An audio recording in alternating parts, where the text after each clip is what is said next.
Good morning, and I would like to welcome Niklaus Lange to a conversation this morning about his company as well as the benefits of his filming service. So, for an introduction, Niklaus worked as a TV and film actor in Hollywood for over 15 years.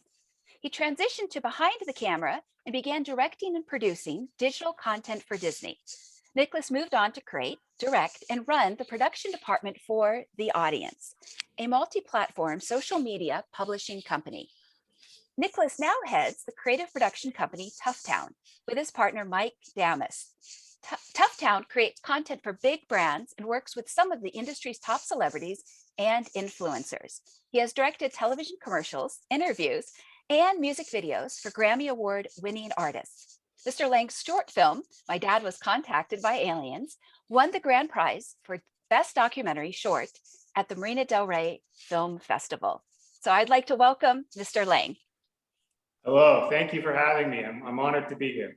Yes, so we connected last October and we talked a little bit about your business. Was there anything that I may have missed regarding your professional background or any interesting stories that you would like to share? No, I mean, I think the bio was a mouthful for you, and I think that solved a lot of the any questions. But yeah, I've just been, I've been living in Los Angeles for over 25 years, originally from Minnesota. And I've just found home here, and I'm a fan, excuse me, of Los Angeles, and I'm happy to be working here and happy to be, again, happy to be talking to you. Wonderful. And I very much appreciate your time. So one of the questions I had asked back in October had to do with the inspiration behind your service, just Sure. as there's an inspiration behind why I have this coaching and advisory practice. Would you speak to that for a moment? Yeah, the inspiration was, well, actually my mother, she, rest in peace, she has been sick she had been sick more than she had been well for decades, battling lupus. She had 5 different cancers. And as I was going through that, helping her and being there for her and, being the son the best son that I could be, we had the opportunity to have a lot of conversations, especially when she knew that the end, was coming. And through those conversations, I was able to ask a lot of questions that we all sort of want to know, and I had the guts to ask them before it was too late, if you will. And so I was thinking, because of my experience with a lot of interviews and whatnot, that there was an opportunity there to perhaps get these questions. Basically, if I would have had these questions recorded in my mom's response, I would have watched that video, I don't know how many times already since she's passed. So I thought, what a unique opportunity to have somebody be able to ask those questions and have them, live in perpetuity and have the ability to go back and, once your significant other, your mentor, as you mentioned in the email, or, your parents or whoever, someone that's special to you, to have that opportunity to go back and look at those, not only your loved one, but to hear the history that they have. Maybe you ask them a question, that's important to them, or, a story, all those sort of things that you can obviously remember, but if you have it physically to watch and listen, you just have a much better experience. And at the end of the day, the love is there. And you're able to revisit that. And to me, that sounded like a really good opportunity to couple with what I do as a living, which is, film. And I wanted to not only have, we all have iPhones and we all have the ability to record our loved ones now, but what I wanted to do and what I think differentiates us is I wanted to make that a high production value. I wanted it to feel like it was a documentary of the loved one. So we're using good cameras, we're using good lighting, we're using good sound. So you're able to watch this back, again, 10, 20 years, and it's really nice quality, and it feels like you're watching a movie about your loved one. Right, which is much more meaningful than, let's say, the entertainment value of Star Wars. Even, let's say, Star Wars is amazing, or Harry Potter, or, right. Sure, This sure. is much or more personal. In contrast to a, shaky iPhone with bad sound that someone, is editing poorly. Right. Why not have it be a nice piece, concise piece that tells the story that you're trying to convey. Right. And one of the things I had shared with you last October was that it was by pure accident, but I had called up my parents And I had shared that I had taken about, I don't know, 500 photos from their photo albums.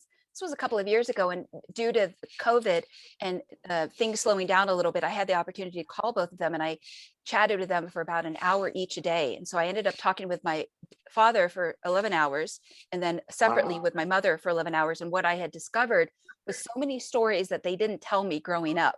That's right. Yeah. Right. And so then the question comes up is like, well, why didn't you tell me this then? Why am I finding this out now when I'm in my 40s?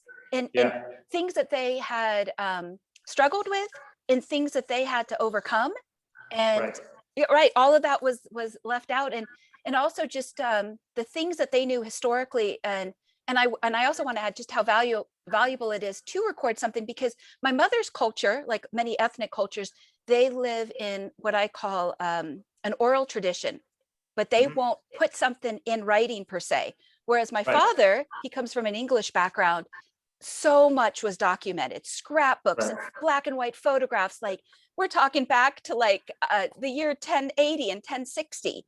Like that's, so I was able to connect with cousins across the pond because they did preserve that.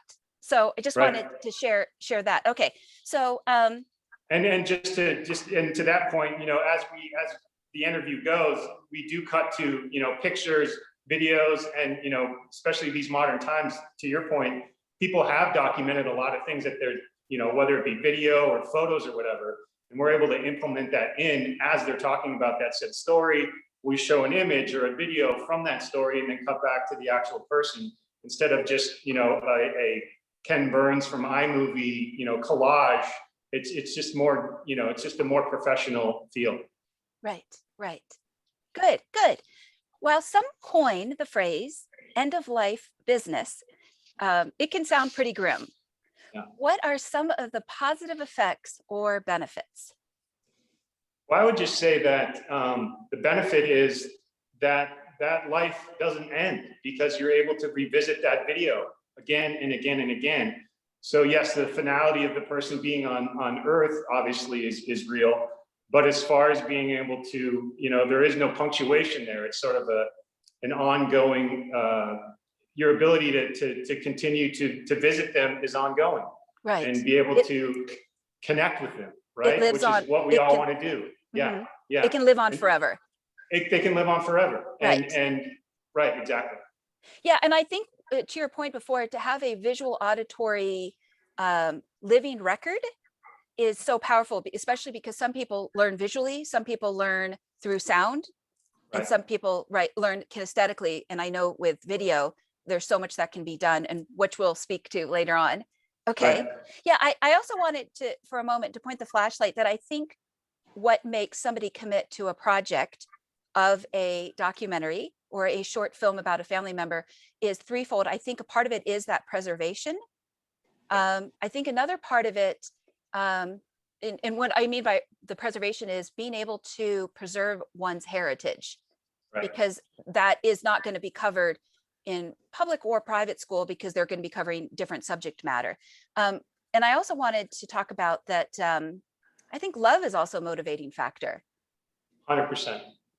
Yeah. For sure. Yeah.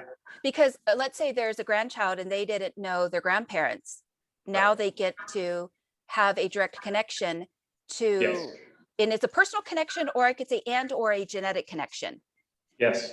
Yeah. And what's also important, what we do is we're not trying to film somebody on, I don't mean to be crass here, but somebody on their deathbed.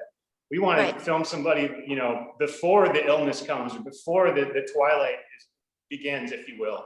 So they can be represented the way they would want to be and be proud. And to your point, if their granddaughter or grandson or whoever is watching that, they see grandma, in her best light, literally and figuratively, right? Correct. And of sound mind, and you're able to manipulate the questions that you want to ask them in order to answer those questions that would be, useful to their grandchildren. Absolutely. I think there's what I might call a homespun wisdom. Yes. Right. And that story, everyone has a story, and to be able to tell that authentic story, and whoever that audience is important. Absolutely. I know that my mother, for example, has said to me how much she wishes that she could still talk to her parents. Right. Because I think no matter one's age, and maybe this is because we're hardwired to want our parents' love, but it's also, at whatever age, we still look for their direction. Like, dad or mom, what should I do now? I'm not sure. Right. Right. Yeah. Okay. Well, it's almost like, I talk to my mom all the time, but what I do miss is hearing her talk to me. And this is a little bit of that, right? It isn't just, it's that I miss her. I'm going to press play on this. And now I'm having the connection. Yes, exactly. Yes. Beautiful. Beautiful.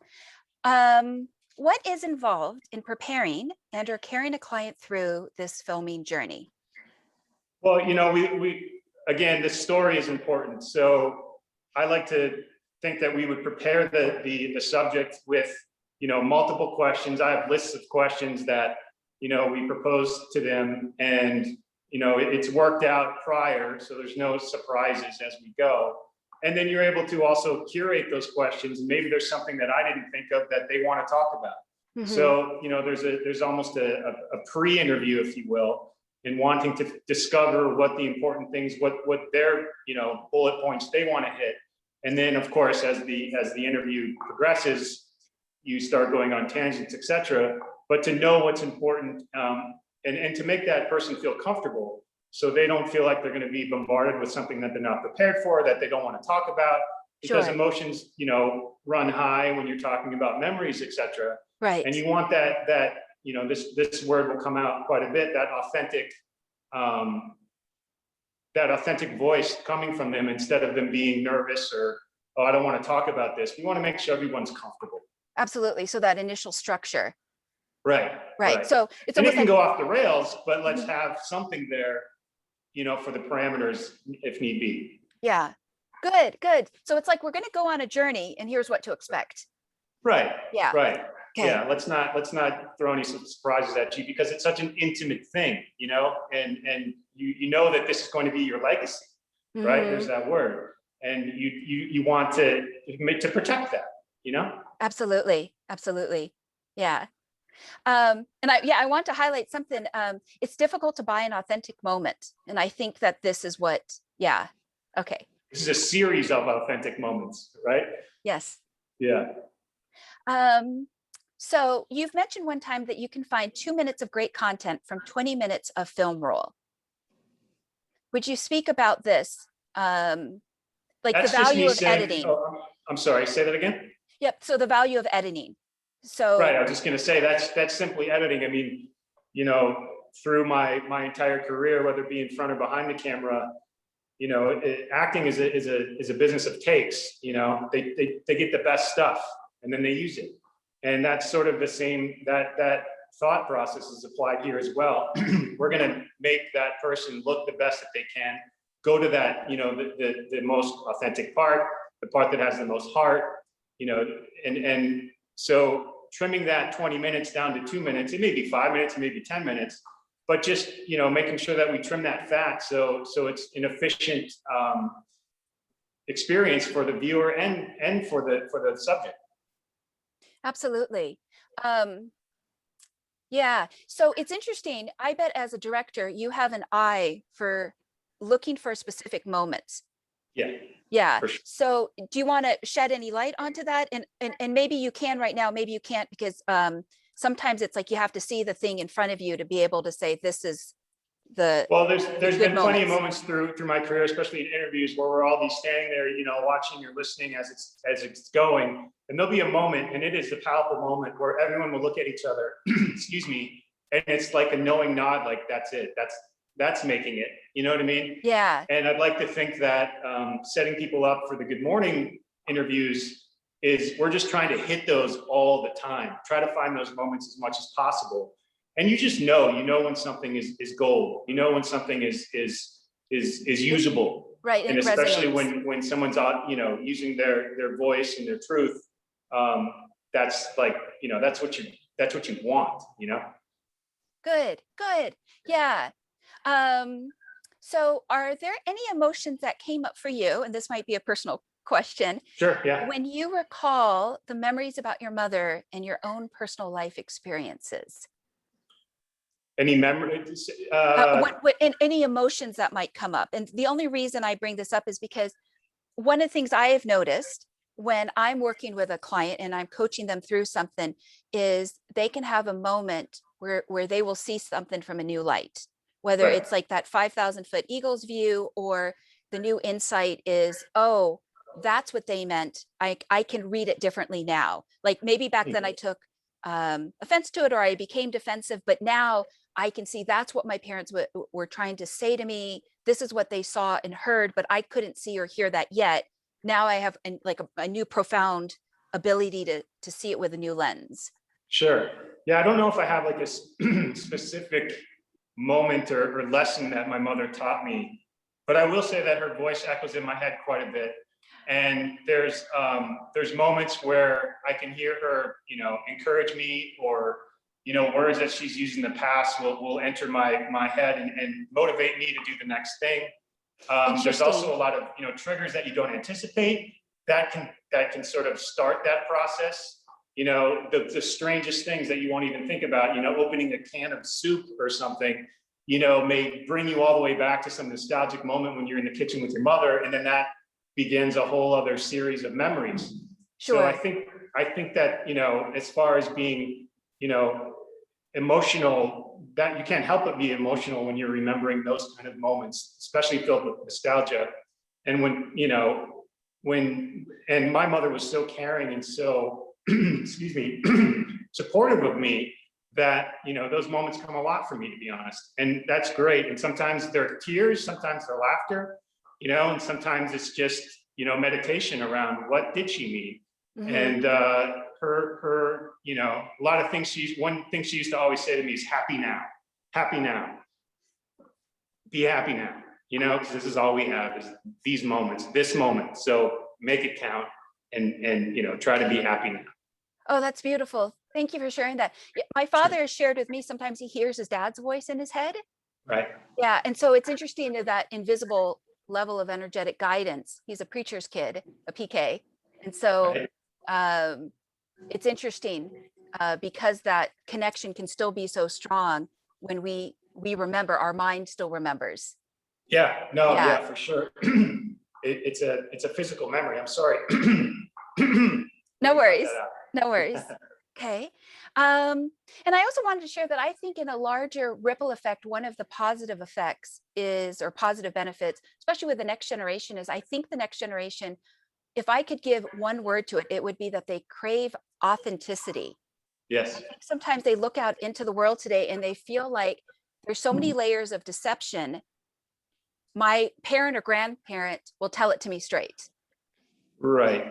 Yeah, no, I think there's a filter that exists in the younger generation of no BS. They can see through it. And I think that's why you see a lot of the marketing has changed, whether you're even talking about Instagram influencers, etc. You can smell when something's fake or when someone's not being authentic. And I think that ability to do that has heightened as generations, grow up, especially in this digital culture. You can't fake it, and if you do, they can smell it, and quite frankly, they'll turn it off. Right. Whatever that piece of entertainment or media or whatever it is, you're not going to reach them if you're BSing. Yeah, and one of the things you and I had talked about this morning before we started to record was, I've shared that some of the associates that I collaborate and work with, they've asked me, well, how do I find the good ones? And I've said, well, it's just kind of, you create different relationships and you find those people, because I think that if marketing is the great equalizer, it can only take you so far. And my metaphor is, am I going to pick my brain or heart surgeon based on their marketing? Right. Right. Yeah. I'm not because let's say like the skill set of the craft is different than the skill set of the promotions. Right. Yeah. Well, that's why a lot of people have marketing teams outside of their actual business, right? Because they should be so busy that they can't market, right? Yep. But it's becoming a thing where it's all in one. And I agree with you. It needs to be authentic and tell the truth and not be too slick, Correct. Yeah. Because real experiences aren't slick. Real experiences, it's about people getting their heart broken. It's about them having aha moments. It's about them being disappointed and getting back up again. Right. Yeah. Right. Yeah. And one of the other things, and I've mentioned this before, but I will mention it again. Oftentimes we see the slice of the success, but we don't get to see the 11 chapters or however long it is of the hard work, the grunt work, the sweat equity that goes into that moment of success, of everything that leads up to it. Yes, it's like the Yeah. iceberg, right? It's like Right. you're just seeing the tip, but Right. there's a lot going on underneath for sure. Yeah, it's like the 13 times I failed, the 13 Right. times I got kicked down and I had to pick Right. myself back up again. Yeah. Yeah. Or the Yeah. 13 Just times, right. Yeah. gotta fail fast. That's the key. Yeah. And I think it's interesting also that I don't know if as a culture today, we talk enough about how to pick oneself up from failure. And I know I'm going off on a small tangent here. Sure, in, sure. in today's cancel culture, it's like, oh, we're going to cancel them out.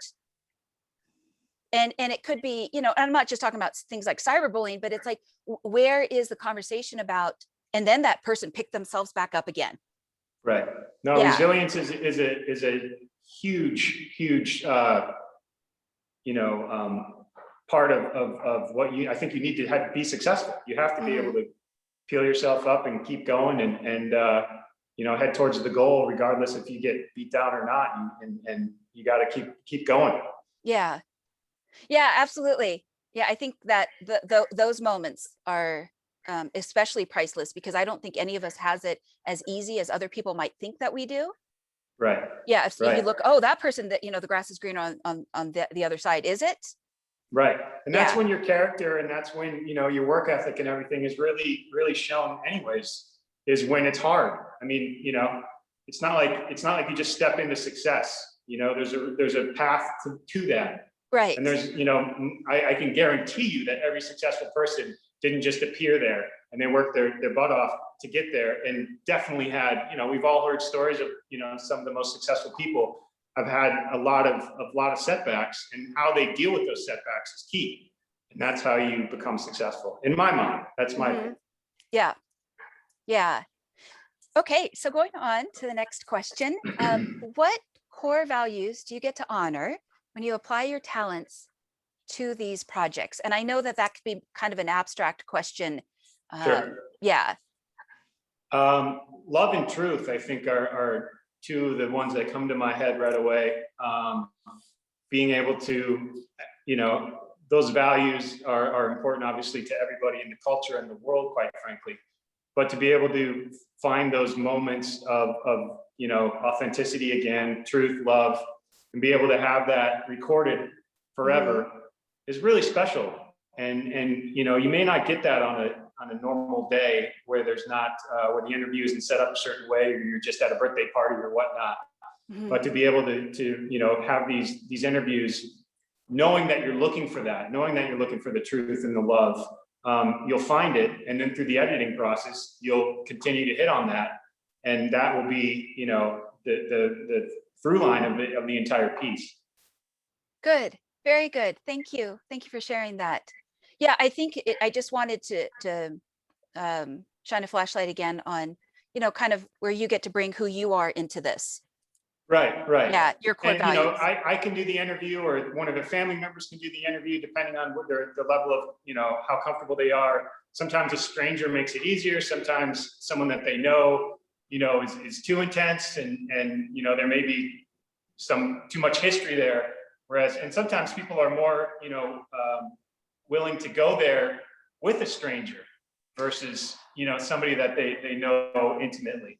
Yeah, I heard an interesting insight the other day, and it was talking about how often we will open up to a stranger, right, because they can't hurt us. Sure. Yeah. So it'll be that person on next to us on an airplane, on a bus seat, on a metro seat, someone we don't know. We could just yeah. It's almost, it feels safer. Yeah. Yeah. And I also wanted to share, this is just a personal opinion, that I think what these videos can do for the humans, the human, or the what I call the spiritual experience, the human spirit, is that we get to relive those moments without regret. And what I mean by that is when people say, oh, I wish I would have had more time, or it's I think not having the regret, because you're setting aside the time now to put this into what I might call a time capsule. That's right. Yeah. So I was going to ask you, would you ever use that word, time capsule? Sure. Yeah. I mean, that's a adequate description for sure of what we're doing. And, yes. Okay, good. All right. Yeah, I think I just wanted to bring in the spiritual component just for a second. I'm not going to say religious, but spiritual, because again, they're the things seen and unseen that influence Right. and impact us going forward in what influences and what might sway our decisions and how we look at things. And sometimes we go to our past to think, how can I approach this? Or maybe how might my family members or parents or grandparents, how might they have approached this? Right. And you mentioned regret, like, the ability to ask these questions before it's too late is so valuable.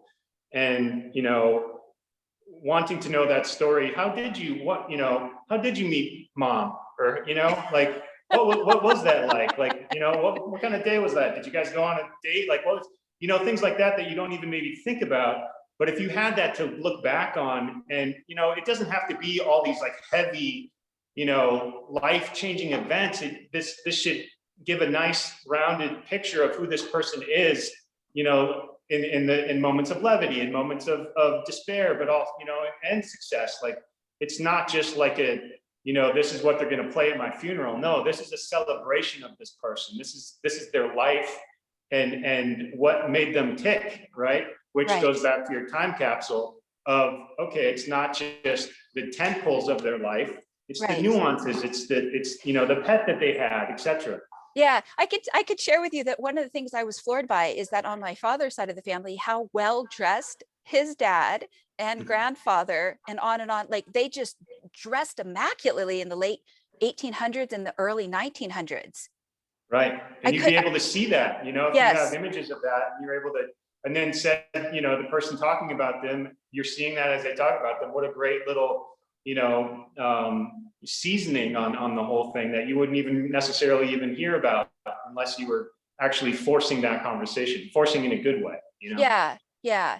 And I think this is also so important when it comes to somebody being able to connect to their roots and have a foundation in knowing their history. And I also Yes. brought up the word of mentors, because I also wanted the service to be extended to people that may have grown up in foster homes or Yes. orphanages. My best friend had been in the foster care system. He passed away from cancer, but he was my platonic BFF. But Sorry to hear that. yeah, but it's interesting because he was actually somebody that would say to me, Angelina, no matter how much your parents get on your nerves, you will miss them one day when they are gone. And he would say this to me over and over again when he was alive. And Yes. I remembered at that time, of course, it went in one ear and out the other ear, but it still stayed with me. And because there are things that we are going to take for granted, especially if our parents might tell us things that we don't want to hear.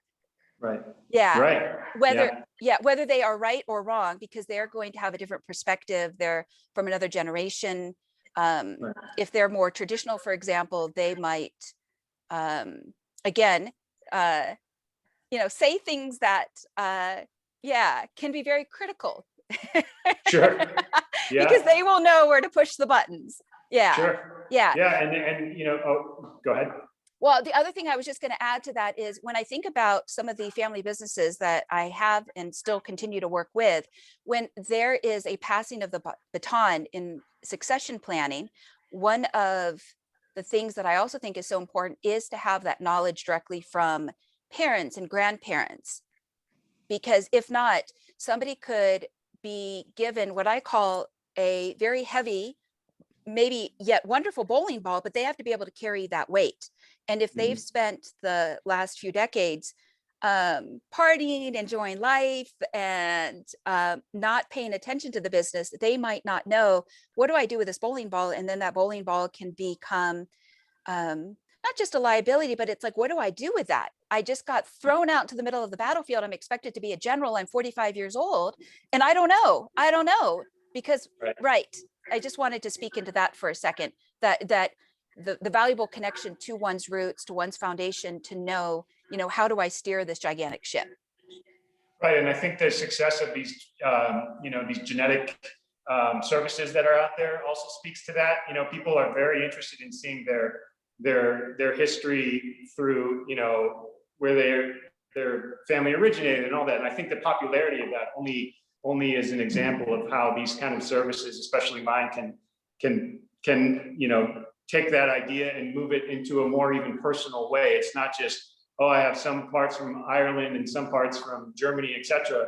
It's like, well, tell me about the person that was in Ireland or from Germany, you know, and it becomes more of a story than just some facts on a piece of paper. It brings it to life. Yes, exactly. It personifies those you know, metrics, if you will, and creates a real human connection, which is something that we're striving to do. And I think that human connection is incredibly important to bring it Yes. to life. And I think one of the reasons why it's so important is sometimes people can get lost at any age. And I think that these videos can also be one way to give them clarity, to pull them back home or to pull them back to shore. Yeah, get them back, you know, back to center, you know, and can be a good reminder of you know, the simple things or what really matters. You know, we can all get caught up in all this, everything that's going on, especially these days.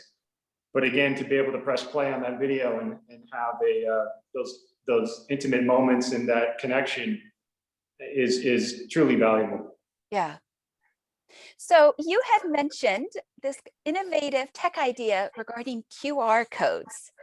Sure. Yeah. Well, it's actually, it's not, you know, I didn't invent that idea. That technology's been around for a long time. And even our idea of putting them on gravestones or tombstones and urns, with the idea of, if you are visiting somebody that's, you know, deceased and you're actually at their gravesite, or even, you know, thinking of them as you're holding the vessel that has their ashes, etc., or maybe it's just a picture. The ability to take your phone and aim it at that said device, and suddenly the video that we're talking about suddenly pops up. Well, that to me is very, very special. So you're visiting the grave, and now that person's actually talking to you.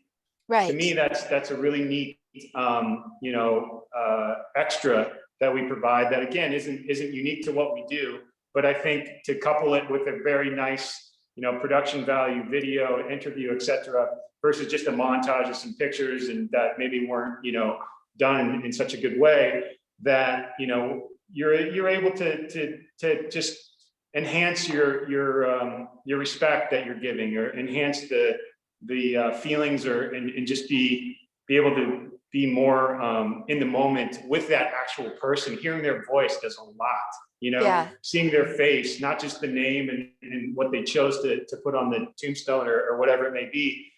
You know, you're seeing that person living, and even though they're no longer here, they're still living, not only on that video, but inside of you. Yeah, and I think that's one of what I would like to call the benefits of technology. Exactly. Yeah. Right.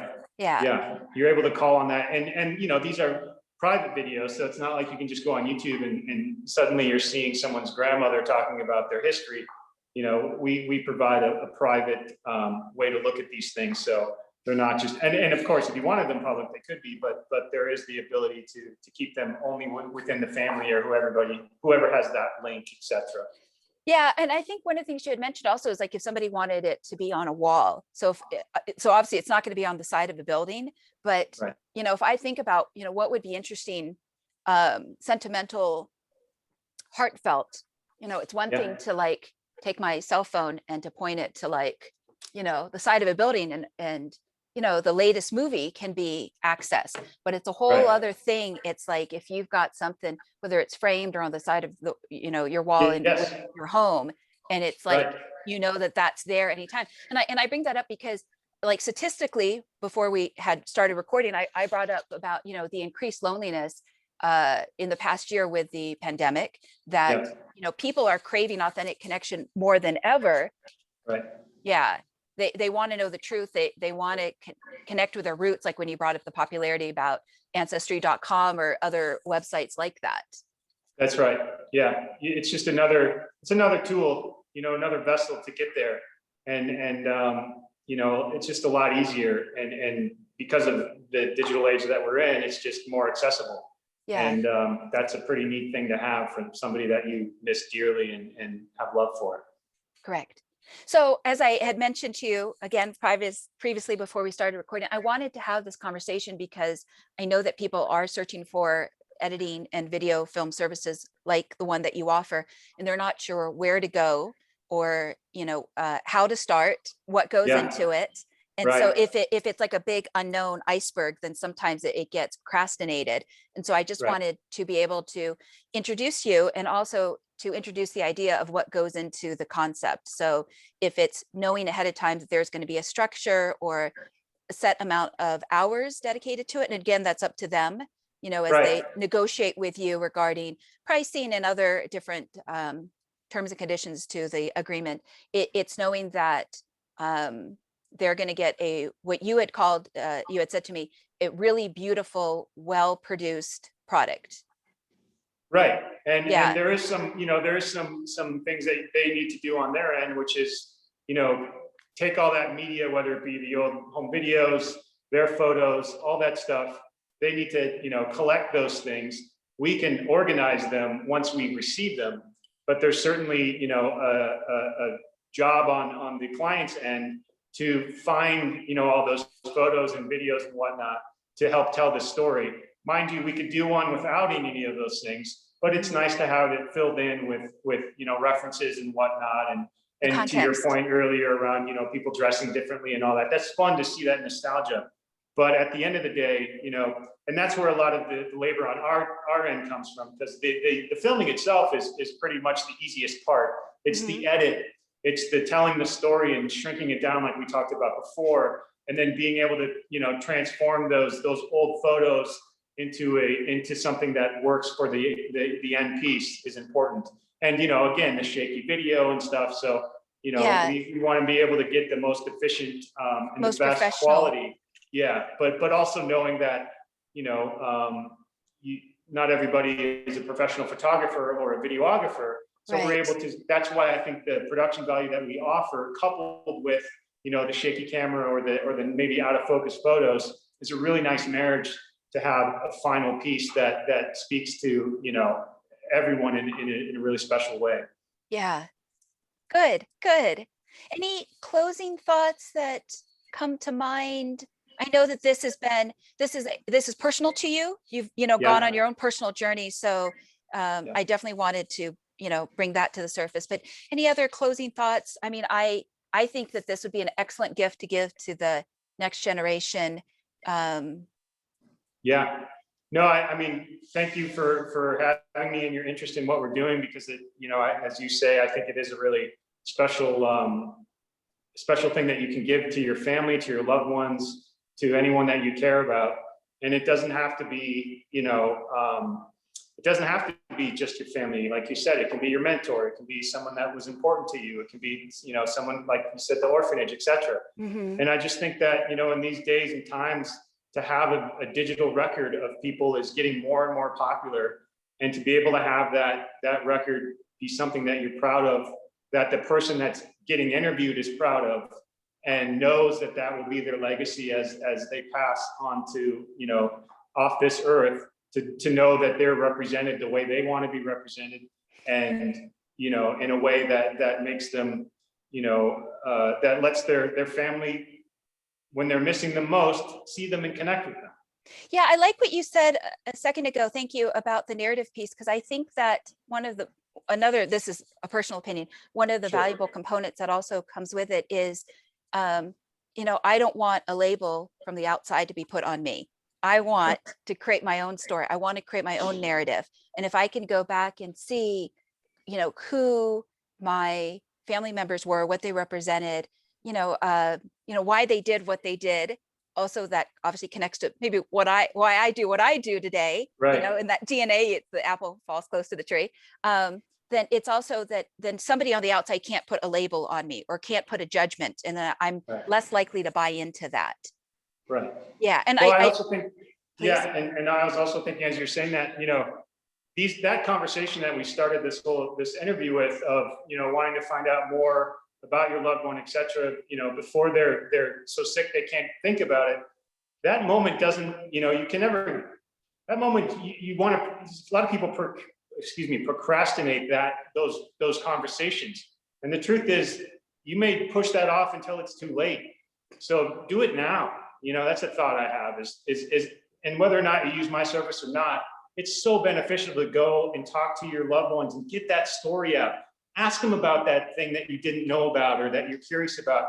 Because I'll tell you right now, when they're gone, you're gonna really you'll never be able to ask that question again. So ask it now and Yeah. get, you know, get that story or that question answered that you know is impossible for anyone else to answer but that person. Mhm. Right? No one else can answer and give the story that this person can. So I think it's important, again, whether or not you're using good morning or just, you know, having a cup of tea with your loved one, have those conversations. And it may be a little weird to breach, it may be a little strange to you know, because the person might be like, well, I'm not dying now. Well, sure, that's true. You're living now, and that's the point. Yeah. Yeah. Final question. Yeah. What went behind the name for your company? I'm sorry? What went in the decision making for your company name? What went behind that of For Good Morning? Yes. Well, I wanted something that was, you know, in the name, you can kind of understand what it is. And it's a positive twist on it, you know, and it's very simple. And it's obviously a pun, you know, so, Yes. Yes. which is a favorite thing of mine. So those three combined just made sense to me to say good morning. Because that's how we greet each other, right? And it's also a lovely way to, you know, when we say morning, we sometimes think of it being as a negative thing. Well, it can also be a good thing, you know, because Absolutely. you're remembering this person. It The isn't just this celebration. morose. Yeah, it's a Yes. positive experience. You can make that a positive thing. It doesn't have to be the last moments when this person passed.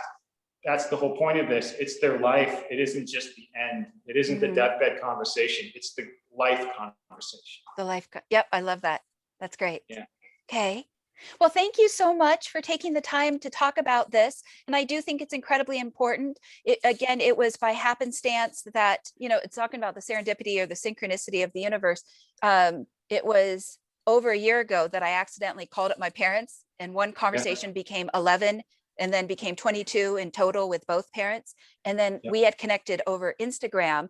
And so I had already had a reference point of knowing that, yeah, you get one shot to ask these questions.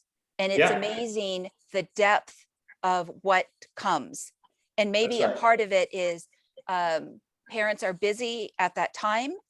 And one of the benefits perhaps of this pandemic timeframe is that with this being kind of what I might call a moment of pause, we can have these conversations, we can ask the questions, we do have this time to find out, to get to know them again.